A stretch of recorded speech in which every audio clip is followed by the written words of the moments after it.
নিজেদের শারীরিক যেকোনো সমস্যাকে তেমনভাবে গুরুত্ব না দিলেও প্রিয়তির ক্ষেত্রে কোনো ধরনের কম্প্রোমাইজই করি না। তাই তো আজকে প্রিয়তিকে আবার ফলো আপে নিয়ে এসেছি স্যারের কাছে।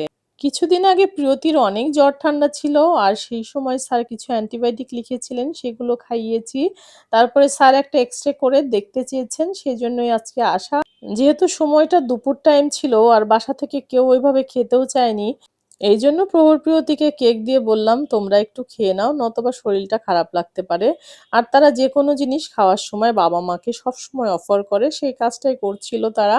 যদিও আমাদের সমাজে এখনো মেয়ে সন্তানরা অনেক বেশি অবহেলিত, কিন্তু আমি আমার ব্যক্তি জীবন থেকে বলতে পারি মেয়ে সন্তান যার ঘরে নাই তাদের মতো দুর্ভাগা পৃথিবীতে একজনও নাই। যেহেতু গতকাল শনিবার ছিল, প্রহরের বাবার অফিস বন্ধ ছিল, ওর এক্সামও হয়ে গিয়েছিল, এই জন্য প্রহরের বাবাও কিন্তু এসেছে। আর প্রহরের বাবা সবসময় আমার সাথে থাকলে আমার কোনো ধরনের দুশ্চিন্তাই কাজ করে না। এদিক দিয়ে আমার মেয়ের এক্সরে করা শেষ হয়ে গেছে, প্রিয়তি আর আমি চলে এসেছি স্যারের চেম্বারে। প্রহরের বাবা আমাকে বলল তুমি যে অ্যাপয়েন্টমেন্টটা কনফার্ম করো, আর আমি কিছু সময় বসে থেকে এক্স-রে ফিল্মটা নিয়ে আসব। যেহেতু প্রহরপ্রিয়তির জন্মের পর থেকেই তারা এই স্যারের আন্ডারে আছে, এবং এখানকার সমস্ত সিস্টার থেকে শুরু করে যে ভাইয়াগুলো আছে সবাই প্রহরপ্রিয়তিকে চিনে, একদম ছোট থেকে বড় হওয়া দেখেছে তারা।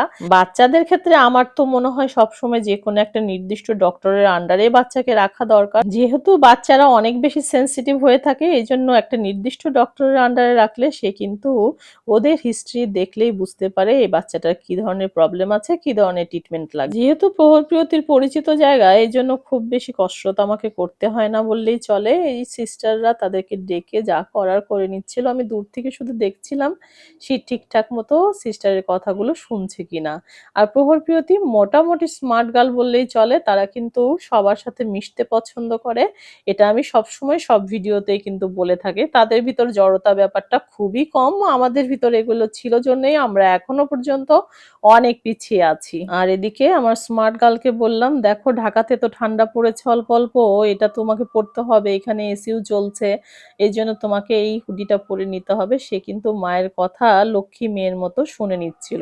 এদিক দিয়ে তো প্রিয়তির একদমই ভাল লাগছিল না, প্রহর কখন আসবে সেই জন্য ওয়েট করছিল। তারা দুজন দুজনকে ছাড়া একদমই থাকতে পারে না। এর মধ্যে কিন্তু প্রহর আর প্রহরের বাবা চলে এসেছে, আর প্রিয়তির আনন্দ দেখে কে, সে যেন এখানে স্বর্গরাজ্য পেয়ে বসেছে। তারা এখন খেলবে, আমাকে বলছিল মা একটু খেলবো। আমি বললাম ঠিক আছে খেলো, যেহেতু লোকজনের ভিড় খুব বেশি ছিল না। যদিও প্রহরের বাবার বিষয়টা একদমই ভাল লাগছিল না, কিচ্ছু করার নাই, আমি আমার বাচ্চাদের অল্প স্বল্প ফ্রিডম দিতে সবসময় পছন্দ করি। আমি বললাম ঠিক আছে অল্প করে খেলো, বেশি দৌড়াদৌড়ি করো না। তাদের যেহেতু পরিচিত জায়গা, সবাই তাদের চিনে, তাদের কিন্তু বকা দেওয়ারও কেউ নাই, কারণ সবাই তাদের আরো উল্টা আদরই করে।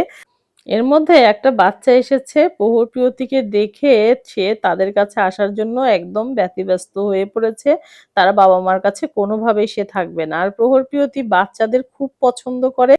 আমি তো বলেই ফেললাম তোদেরই কোলে নাই কে, তোদেরই টেক কেয়ার করতে আমাকে সারাদিন হিমশিম খেতে হয়, আর তোরা আবার আর একটা বাচ্চার টেক কেয়ার করবি, কিভাবে করবি? তাহলে একটা কাজ কর, ওকে একটু বসিয়ে নিয়ে তারপরে খেল।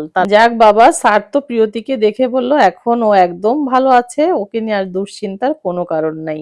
যেহেতু দুপুরে বাসায় রান্না বাড়া করলেও খাইনি, এই জন্য কিন্তু আমরা খেতেও চলে এসেছি। আর যেহেতু টুকটাক শপিং করব, যেতে একটু রাত হয়ে যাবে, এই চিন্তা করেই কিন্তু খেতে চলে আসলাম। আর প্রহরপ্রিয়তি সবসময়ের মতো নানান ধরনের কথা বলছিল, আমি বললাম তোরা একটু ক্যামেরাতে যা যা ইচ্ছা বলতে থাক, আমি একটু ভিডিও করতে থাকি। আর তারা তাদের ইচ্ছা মতো বলছিল, এই দেখো না এই কাজগুলোই তারা করে। এর মধ্যে আমাদের খাবার দাবারও চলে এসেছে। যেহেতু একটু পরেই সন্ধ্যা লেগে যাবে, আর এর মধ্যে আমার প্রহরপ্রিয়তির মুখগুলোও শুকিয়ে গিয়েছিল। যদিও তাদের এক্সাম শেষ হয়েছে গত সপ্তাহে, কিন্তু এ পর্যন্ত তাদের কোথাও বেড়াতে নিতে পারিনি। তার বাবার এক্সাম, তার বাবার অফিস, এইসব কারণে আসলে হয়ে উঠছে না। কয়েকটা প্ল্যান করে রেখেছি, জানি না কয়টা বাস্তবায়ন করতে পারবো। আর প্রিয়তির ভাবটা সবসময় বেশি, সে যতটা ভাব করে আসলে তার কোনো কিছুই খাওয়া দাওয়া করে না, তাকে তোমরা দেখলেই বুঝতে পারো। আর আমি সবাইকে বেড়ে দেওয়ার পর প্রহরের বাবা কিন্তু আমার প্লেটে বেড়ে দিচ্ছিল, বলছিল আমি তোমাকে সার্ভ করে দিচ্ছি। যাই হোক, তার এই গুণগুলো কিন্তু আমাকে সবসময় মুগ্ধ করে। ওদের সাথে সাথে যেহেতু আমারও ভীষণ ক্ষুধা লেগেছে, এজন্য দুদণ্ড আর দেরি না করে কিন্তু আমিও আমার খাওয়া দাওয়া শুরু করে দিলাম।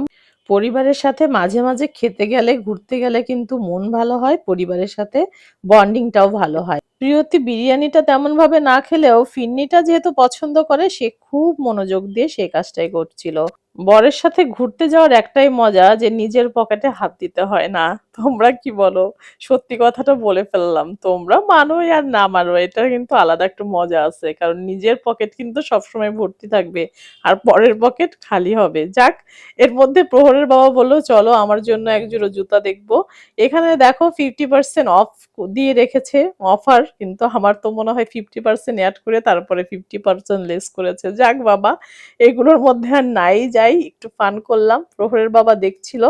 ঘুরে, ঘুরে আমাকে বলছিল, "তুমি একটু পছন্দ করে দাও।" এরই মধ্যে জুতা কেনাকাটির আগে কিন্তু অনেক কিছু কিনে-টিনে এসেছি। সেগুলো আসলে ভিডিও করা হয়ে ওঠে নাই। আমি প্রচন্ড ক্লান্ত। প্রহরের বাবাকে বললাম, "তুমি পছন্দ করো, আমি পরে ওকে করে দিব।" আর এই দেখো আমার হাতে কতগুলো শপিং করে নিয়ে আসা হয়েছে প্রহরপ্রিয়তির জন্য। যেহেতু শীতের সিজন, এটা লাগবে, সেটা লাগবে, সেটা চিন্তা করেই অনেক কিছুই কিন্তু কিনে ফেলেছি। আর প্রহরপ্রিয়তির সবসময় কিউরিওসিটি এর উপরে কি আছে?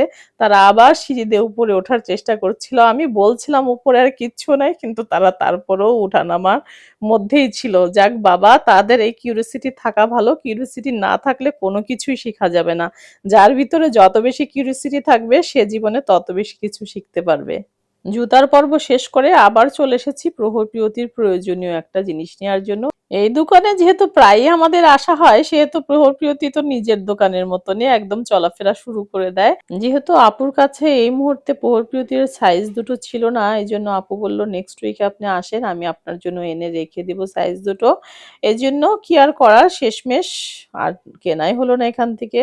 অবশেষে বাড়ি ফিরলাম অনেক ক্লান্ত হয়ে। অনেকগুলো কাজ হাতে নিয়ে বেরোলে আসলে এমনই হয়।